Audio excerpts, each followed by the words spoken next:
আমরা দেখছি যে অনেক বিষয়ে সরকার এবং বিরোধী দলের মধ্যে একটা সমঝোতা আছে। আবার রাস্তায় একটা আন্দোলনের ডাক হয়েছে যে জুলাই সংস্কার যে সনদ সেটা বাস্তবায়নের জন্য আবারও একটা যুগপৎ আন্দোলন ডাকা হচ্ছে। আপনারা কি সেই আন্দোলনে যাবেন? আর আপনাদের সনদ এই সংস্কার নিয়ে কি মতামত? আর আগেই বা কেন চলে গেলেন?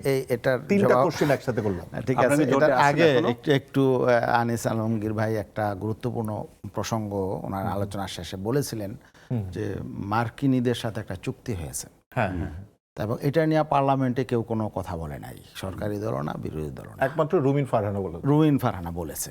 দেখেন, আমাদের দুর্ভাগ্যের বিষয় যে এই চুক্তিটা হয়েছে নির্বাচনের 3 দিন আগে, এবং সরকারের যে এখন পররাষ্ট্রমন্ত্রী তখন ছিল নিরাপত্তা উপদেষ্টা, তিনি বলেছেন যে এই চুক্তির সময় বিএনপি এবং জামাতের সঙ্গে আলোচনা হয়েছে।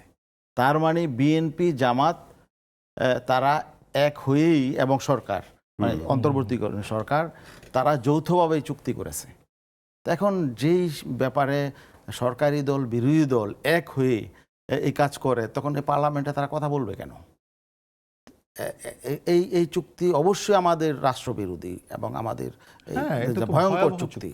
আপনারা ইসলামিক আন্দোলনকে এটা নিয়ে আমরা তখনও প্রতিবাদ করি, চুক্তির সময়ও করেছি, এখনো করছি, এখন আমরা প্রতিবাদ করছি। দেখেন, এখানে আমাদের রাষ্ট্রের জন্য বাধ্যবাধকতা হলো 130টা, আর মার্কিন যুক্তরাষ্ট্রের জন্য 6টা।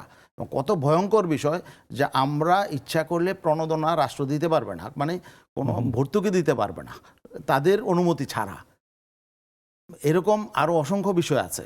কাদের সাথে আমরা চুক্তি করব সেটাও তাদের সাজেশনে করতে হবে। তা এখন আমাদের এই রাষ্ট্রের স্বাধীনতা বা সক্রিয়তা থাকে কোথায়? স্বাধীনতা সার্বভৌমত্ব মানে এটা মানে হুমকির হলো। এখন এইটা খুব গুরুত্বপূর্ণ হয়ে উঠবে নাকি জুলাই সনদ সংস্কার গুরুত্বপূর্ণ? এখন জুলাই সনদের ব্যাপারেও এখন যেটা হচ্ছে যে আপনি বললেন যে কি বলে আন্দোলন নিয়ে মাঠে আসছে।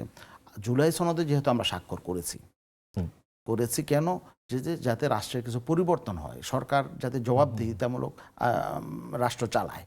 কিন্তু আমরা দেখছি যে জবাবদিহিতার জায়গাগুলো থেকে এই বর্তমান সরকার পাশ কাটিয়ে গেছে। আপনারা মনে করেন যে বর্তমান সরকার সনদে থাকছেন না? না, সনদে যেই বিষয়গুলো তাদের ফেভারে, রাষ্ট্র পরিচালনার ক্ষেত্রে তাদের সেখানে কোনো সমস্যা হবে না, তাদের সেগুলো কিন্তু তারা অলরেডি সেই পক্ষে তারা পাশ করিয়ে নিয়েছে।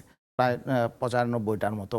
95 কেন, আরো বেশি? হ্যাঁ, পাশ করিয়ে নিয়েছে। কিন্তু যেখানে মানে জবাবদিহিতার, যেখানে মাত্র 16টা তারা যেই বিষয়গুলো স্বৈরতন্ত্র উৎপাদন করে, সেখানে কিন্তু সেই বিষয়গুলো তারা রেখে দিয়েছে, তাই না? তারা দেখেন কি করেছে, এই যে বিচার বিভাগের আলাদা সচিবালয় হওয়ার এটা ছিল, বিধান ছিল, সেটা তারা সেক্ষেত্রে আপনারা এখন কি তারপরে আন্দোলনে যাবেন না? তারপরে আরো যে বিষয়টা যে দুদক সংস্কার আইন, সেটাও তারা কিন্তু পাশ করে নাই।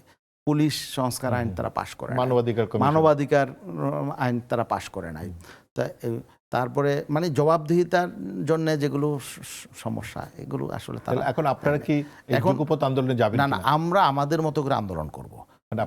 আমরা আমাদের মতো করে প্রতিবাদ করছি, কারণ আমরা দেখছি যে অনেক বিষয়ে সরকার এবং বিরোধী দলের মধ্যে একটা সমঝোতা আছে। আপনার কি 11 দলীয় জোট আছে? না, আমরা ওখানে নাই। নির্বাচনের আগেই তো আমরা সেখান থেকে চলে এসেছি। কারণ আমরা দেখছি যে রাষ্ট্রের গুরুত্বপূর্ণ বিষয়ে যেখানে বিরোধী দলের প্রতিবাদ করা উচিত ছিল, সেগুলোতে তারা সাইলেন্ট। তার মানে তারা তাদের মধ্যে সরকারের সাথে একটা সমঝোতা হয়তো আছে। তো এই জন্যে আমরা এই ব্যাপারে সতর্ক যে আমরা আমাদের মতো করে আন্দোলন করব, এবং আমরা অবশ্যই এই যেই জুলাই বিপ্লব হয়েছে বা অভ্যুত্থান যেটাই বলেন, যে আকাঙ্ক্ষা নিয়ে সেটা হয়েছে, সে আকাঙ্ক্ষা যদি বাস্তবায়ন না হয় তাহলে তো দেখা যাবে আবার সেই স্বৈরতন্ত্র প্রতিষ্ঠা হবে।